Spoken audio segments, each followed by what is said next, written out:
ఎప్పటికప్పుడు తాజా వార్తలను అందిస్తున్న TV1 తెలుగు న్యూస్ కు స్వాగతం. కేంద్రంలో అధికారంలో ఉన్న బీజేపీ ప్రభుత్వం అనుసరిస్తున్న రైతు కార్మిక వ్యవసాయ కార్మిక వ్యతిరేక విధానాలను విడనాడాలని ఎస్కేఎం జిల్లా కన్వీనర్లు మల్లు నాగార్జున రెడ్డి, కంబాలపల్లి శ్రీనివాస్, వెరకొప్పుల వెంకన్న అన్నారు. బుధవారం సూర్యాపేట జిల్లా కేంద్రంలో సంయుక్త కిసాన్ మోర్చా కేంద్ర కమిటీ పిలుపులో భాగంగా మోడీ ప్రభుత్వం అనుసరిస్తున్న రైతు కార్మిక వ్యవసాయ కార్మిక వ్యతిరేక విధానాలను వ్యతిరేకిస్తూ భాగ్యలక్ష్మి రైస్ మిల్ నుండి ప్రధాన రహదారిలో మోటార్ సైకిల్ ర్యాలీ, వాణిజ్య భవన్ సెంటర్లో నిరసన వ్యక్తం చేశారు.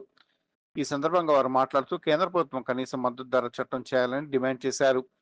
రైతులు, వ్యవసాయ కార్మికులకు సమగ్ర రుణమాఫీ పథకాన్ని ప్రకటించాలని కోరారు. విద్యుత్ ప్రభుత్వ రంగ సంస్థల ప్రైవేటీకరణ ఆపాలని కోరారు. స్మార్ట్ మీటర్లు పెట్టొద్దన్నారు. విద్యుత్ బిల్లును రద్దు చేయాలన్నారు. గృహానికి 300 యూనిట్ల వరకు ఉచితంగా విద్యుత్ అందించాలన్నారు. అమెరికా 50% సుంకాన్ని విధించడానికి ఉపసంహరించుకోవాలన్నారు. పత్తి, పాడి పరిశ్రమల్లో స్వేచ్ఛా వాణిజ్యం వద్దన్నారు. ఉపాధి హామీ పథకానికి బడ్జెట్లో అధిక నిధులు కేటాయించి ప్రతి కుటుంబాన్ని 200 రోజులు పని కల్పించి రోజు కూలీ 700 రూపాయలు ఇవ్వాలన్నారు. కేంద్ర ప్రభుత్వం అమలు చేస్తామని ప్రకటిస్తున్న లేబర్ కోడ్లను వెంటనే ఉపసంహరించుకోవాలన్నారు. ఎస్కేఎం జిల్లా కన్వీనర్ బొడ్డు శంకర్ అధ్యక్షతన జరిగిన ఈ కార్యక్రమంలో ఎస్కేఎం జిల్లా కన్వీనర్లు నల్లెడ మాధవరెడ్డి, నెమ్మాది వెంకటేశ్వర్లు, మట్టివెల్లి సైదులు, మేకుల శ్రీనివాస్, ఆవులు నాగరాజు, నారబోయిన వెంకట యాదవ్, పోటి లక్ష్మయ్య, కందాల శంకరెడ్డి, వివిధ సంఘాల నాయకులు తదితరులు పాల్గొన్నారు. జాతీయ స్థాయిలో ఇక్కడ ఒక కార్యక్రమం నిర్వహించడం జరుగుతుంది. కార్మిక చట్టాలను దాదాపు 44 కార్మిక చట్టాలను రద్దు చేసినటువంటి ఈ ప్రభుత్వం 4 కోట్లు తెచ్చి దాని మీద ఇప్పుడు ఉన్న కార్మికులు యాజమాన్యం కింద బానిస బతుకు పరిస్థితి ఏర్పడుతుంది. కాబట్టి దీనికి వ్యతిరేకంగా ఉద్యమించవలసిన అవసరం ఎంతైనా ఉన్నది.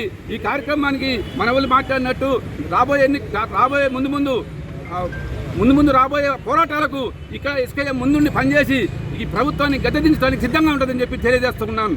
మిత్రులారా, సోదరులారా, ఈరోజు దేశవ్యాప్తంగా సంయుక్త కిసాన్ మోర్చా ఆధ్వర్యంలో కార్మిక, కర్షక, విద్యార్థి, ఉద్యోగ అందరూ ముక్త కంఠంతో ఇలా దేశవ్యాప్తంగా ఇలా సమ్మె, హర్తాల్ ఎక్కడ అవకాశం ఉంటే అట్లా చేస్తున్న సందర్భంలో మన సూర్యాపేట జిల్లాలో సంయుక్త కిసాన్ మోర్చా ఆధ్వర్యంలో ఈరోజు మనం స్కూటర్ ర్యాలీ నిర్వహించుకొని ఇక్కడ నిరసన తెలియజేస్తున్న పరిస్థితి.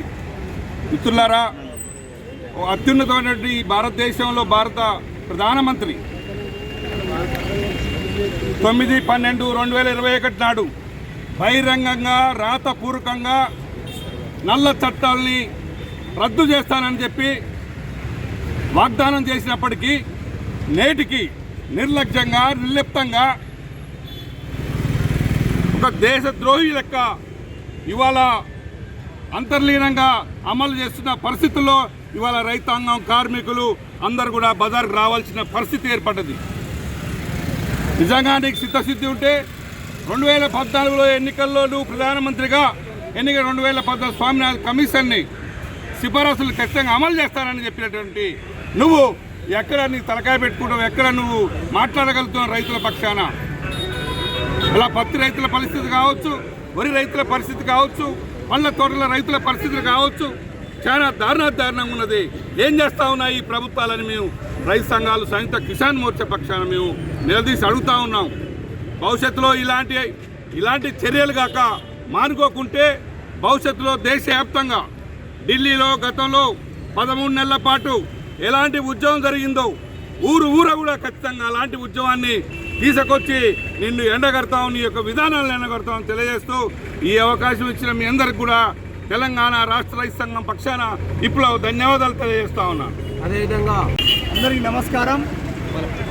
9/12/2021 నాడు దేశంలో బీజేపీ ప్రభుత్వం అన్ని రైతు సంఘాలకు ఇచ్చిన వాగ్దానాన్ని నేటికి ఏ ఒక్క వాగ్దానాన్ని అమలు చేయని పరిస్థితి ఇలా కొనసాగుతూ ఉంది. రైతు సంఘాలు చేపట్టినటువంటి రైతు వ్యతిరేక చట్టాలను రద్దు చేయాలని, అదే సమయంలో స్వామినాథన్ కమిషన్ రిపోర్టులు అమలు చేయాలని, రైతులకందరికీ చనిపోయిన ఆత్మహత్యలు చేసుకున్న రైతులకు ఎక్స్గ్రేషియో ఇవ్వాలని చెప్పేసి అలాగే గిట్టుబాటు ధర కావాలని చెప్పేసి అనేక డిమాండ్లను బీజేపీ ప్రభుత్వం ఒప్పుకొని తర్వాత ఈ నేటికి కూడా ఇన్ని సంవత్సరాలు అవుతున్నప్పటికీ ఏ ఒక్క డిమాండ్ను అమలు చేయనటువంటి పరిస్థితి ఉన్నది. అంతేకాకుండా ఈ మధ్య కాలంలో కార్మికుల హక్కుల్ని కాలు రాస్తూ 29 చట్టాలని కాలు రాస్తూ 4 కోలు తీసుకొచ్చి కార్మికుల హక్కుల్ని మొత్తం కూడా ఎక్కడికక్కడికి కాలాసే పరిస్థితి ఉన్నది. కార్పొరేట్ శక్తులకు ఊడిగం చేసే విధానంగా ఇలా కార్పొరేట్ యొక్క ఇలా కోడ్లు ఉన్నటువంటి పరిస్థితి ఉంది. అందుకోసమే దేశంలో రైతాంగం ఎదుర్కొంటున్నటువంటి అనేక సమస్యలు పరిష్కరించాలని, అలాగే కార్మికులకు వ్యతిరేకంగా తీసుకొచ్చిన 4 కోళ్లను వెంటనే రద్దు చేసి కార్మికుల సంక్షేమాన్ని కాపాడాలని చెప్పేసి కార్పొరేట్ అనుకూల విధానాన్ని అన్నింటి కూడా రద్దు చేయాలని, కార్పొరేట్ పెద్ద ఎత్తున దేశంలో బీజేపీ ప్రభుత్వం అధికారంలోకి వచ్చిన తర్వాత ప్రపంచ కుబేర చేతకు చేరినటువంటి పరిస్థితి ఉన్నది. అనిల్ అంబానీ కానీ ఆదాన్ అంబానీ కానీ అందరూ కూడా లక్షల కోట్లు సంపాదించిండ్రు.